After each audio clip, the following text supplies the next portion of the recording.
तो बेटा हम लोगों ने क्या पढ़ा, हमने सारी कंसंट्रेशंस पढ़ी सॉल्यूशन की। तो उसमें से मैं ब्रीफली उसके बारे में डिस्कस कर देता हूँ कि जो आपका क्या था, सबसे पहला जो कंसंट्रेशन टर्म थी वो थी तुम्हारी मोलरिटी। मोलरिटी को हम किससे डिनोट करते थे? मोलरिटी। मोलरिटी को हम कैपिटल एम से रिप्रेजेंट करते हैं, डिनोट करते हैं। तो मोलरिटी का जो फॉर्मूला था वो क्या था कि number of moles of solute dissolve volume of the solution in ml, volume of solution in ml multiply by 1000। ये क्या था आपका molarity. Number of moles of solute कैसे हम कैलकुलेट करेंगे? नंबर ऑफ मोल्स को n से रिप्रेजेंट करते हैं और n से इस n को निकालने के लिए क्या करेंगे? मास अपॉन में मोलर मास। मैं लिख देता हूं साइड में, n बराबर होता है number of moles of solute जो निकालते हैं वो क्या निकालते हैं? मास अपॉन में मोलर मास। ठीक, उसके बाद आता तुम्हारा मोलेलिटी। क्या आता है? मोलेलिटी। स्मॉल m से हम इसको रिप्रेजेंट करते थे। क्या करेंगे इसमें? वही same number of moles of solute. ये तो डिसॉल्व था solution, volume of the solution in ml। ये डिसॉल्व रहेगा volume of the solvent, volume of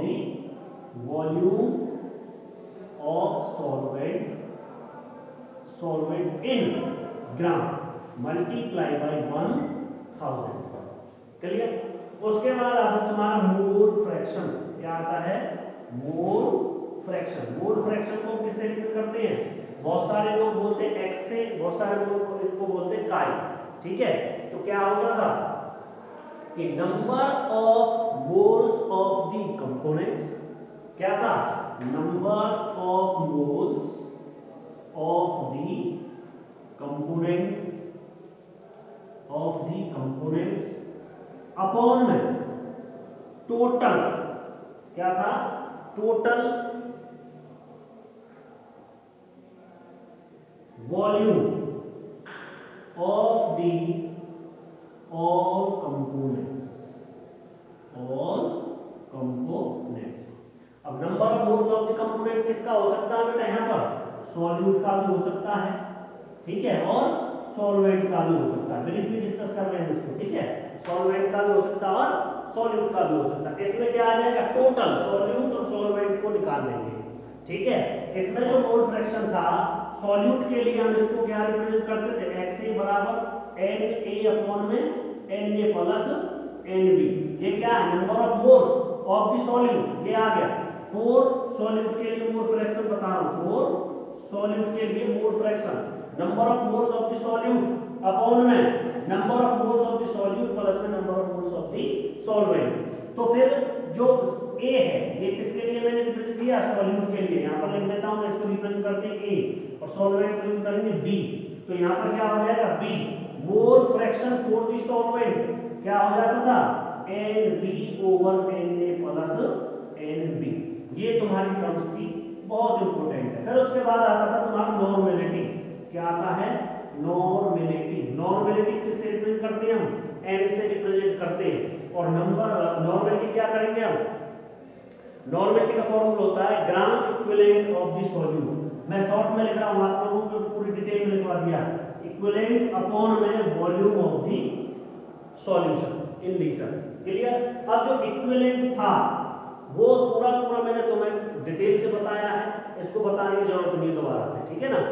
ये चीज तुम्हारी क्या है? ये कुछ कंसंट्रेशंस थी जो कि आपकी बहुत ज्यादा इंपॉर्टेंट है, जिससे रिलेटेड बहुत ज्यादा क्वेश्चन पूछे जाते हैं। अब इनसे रिलेटेड आप लोगों को न्यूमेरिकल भी करने वो कर लेंगे, ठीक है। इसे एक बार आप अपनी तरफ से देख सकते हो। तो नेक्स्ट टॉपिक है आपका बेटा सॉल्युबिलिटी। सॉल्युबिलिटी क्या है? मतलब कोई चीज किसी भी, मतलब सॉल्यूट है, सॉल्वेंट के अंदर अच्छे से डिसॉल्व हो जाए, उसको क्या बोलेंगे? हम एक प्रकार से सॉल्युबिलिटी बोलेंगे। और सॉल्युबिलिटी क्या होती है? The maximum amount of solute that dissolve completely in A given amount of solvent. मतलब जो सॉल्यूट है आपका वो आपकी गिवन क्वांटिटी, मतलब जो सॉल्वेंट की क्वांटिटी है उसमें जाकर के वो क्या हो जाए? आपका डिसॉल्व हो जाए पूर्ण रूप से, मतलब उसमें मिल जाए, वो क्या कहलाएगा? आपका सॉल्युबिलिटी कहलाएगा। किस पर? एट ए पार्टिकुलर टेम्परेचर पर, मतलब रूम टेम्परेचर, मतलब रूम टेम्परेचर कितना होगा 23 से 25 डिग्री सेल्सियस के बीच में रहेगा। अगर कोई भी सॉल्यूट मैंने ले लिया है और उसको मैं क्या कर दूं, डिसॉल्व कर दूं और वो क्या बना दे, एक सॉल्यूशन बना दे, भाई क्या कहलाएगा, तुम्हारा सॉल्युबिलिटी कहलाएगा। क्लियर। उसके बाद आता है कि सॉल्युबिलिटी किस किस के अंदर हो सकती है।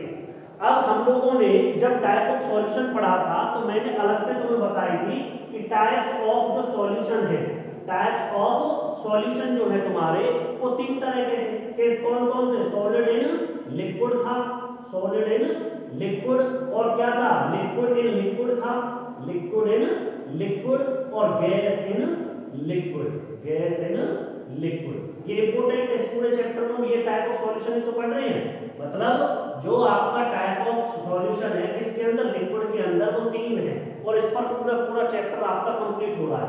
अब इसमें जो सॉल्युबिलिटी हो सकती है, solubility may be in solid in liquid and solubility may be in gas in liquid. तो ये है solubility of solid in liquid, solubility of gas in liquid. अब इसमें तुम लोगों को पता ही है कि सॉल्यूट एज ए सॉलिड रहेगा और सॉल्वेंट आपका क्या रहेगा, लिक्विड ही रहेगा। और पोलर सॉल्वेंट मतलब जो आपका सॉल्वेंट रहेगा वो किसको लेंगे हम ज्यादातर, वाटर को लेते हैं। किसको लेते हैं, वाटर को लेंगे, ठीक है। और गैस इन लिक्विड, ये हो गया तुम्हारा। अब इन दोनों टर्म्स को समझने से पहले हम लोगों को कुछ टर्म्स हैं वो पता होनी चाहिए। कौन कौन सी, सबसे पहले आती है डिसॉल्यूशन। नाम से पता चल रहा है डिसॉल्यूशन, मतलब कोई सॉल्यूशन ऐसा जिसमें कोई भी कंपोनेंट्स जो आपके, तो क्या है कंपोनेंट, सॉल्यूट को जब हम किसमें मिलाएं, सॉल्वेंट में मिलाएं और वो उसमें पूर्ण रूप से डिसॉल्व नहीं हो पाए, और डिसॉल्व नहीं होने पर उसमें से कुछ पार्टिकल्स क्या रह जाए आपके, अनडिसॉल्व पार्टिकल्स रह जाएं, वही क्या कहलाएगा, आपका डिसॉल्यूशन कहलाएगा। जैसे when a solid is added to the solvent, when a solid solute, यहाँ पर solid solute लिख देता हूं मैं, solid solute is added to the solvent, some solute dissolve and its concentration increase in the solution।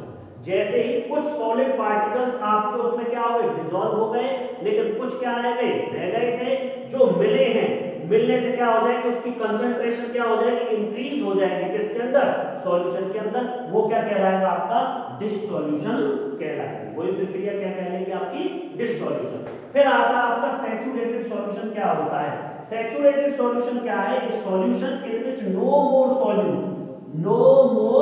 Solute can be dissolved